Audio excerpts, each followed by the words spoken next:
In the ancient red dust lands of West Africa, beyond the millet farms, beyond the whispering palms, there was a small village called Uloko.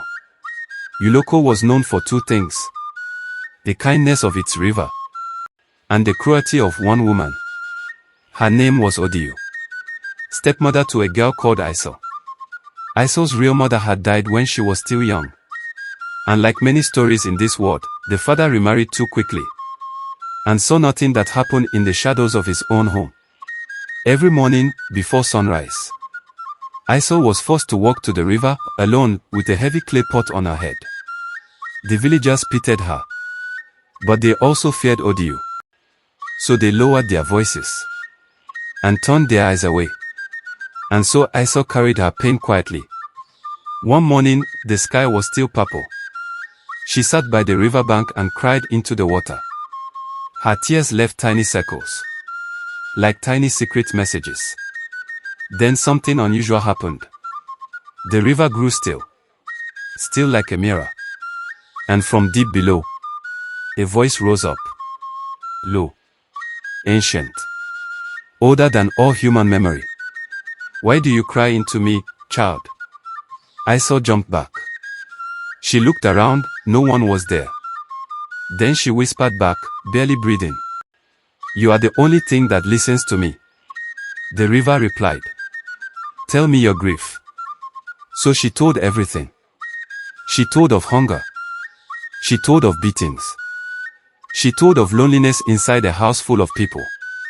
She told the truth that even her father refused to see. When she finished, the water formed into the shape of a man, tall and shimmering, made entirely of flowing silver water. That was the moment Isel realized. This was not just river water.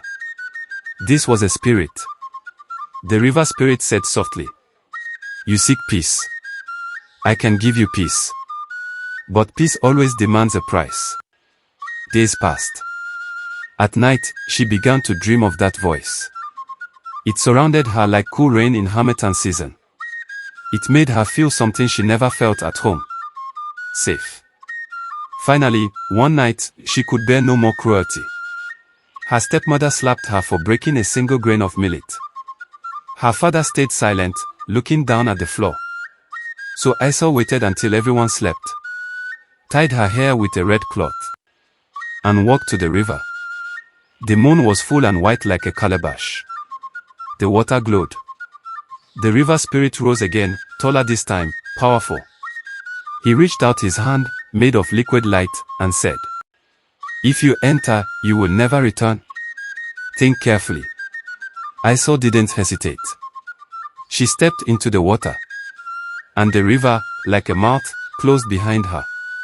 By morning, Isel's bed was cold. Her father searched every corner. The villagers searched the forest paths. The stepmother pretended shock, but deep down she was glad. Until night came, and the river began to roar. The stepmother returned to the riverbank, shaking, and screamed, "River, bring her back." But the river did not answer. Instead, the wind whispered something terrible and true: those who bring pain will eventually lose the ones who endure it. From that night onward, the river refused to be gentle with Odiu. Whenever she approached, the water rose like teeth. She lived the rest of her life in fear of the river.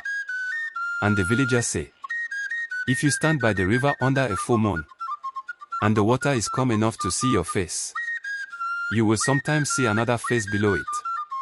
A young woman, smiling, peaceful, like a hidden queen beneath the water.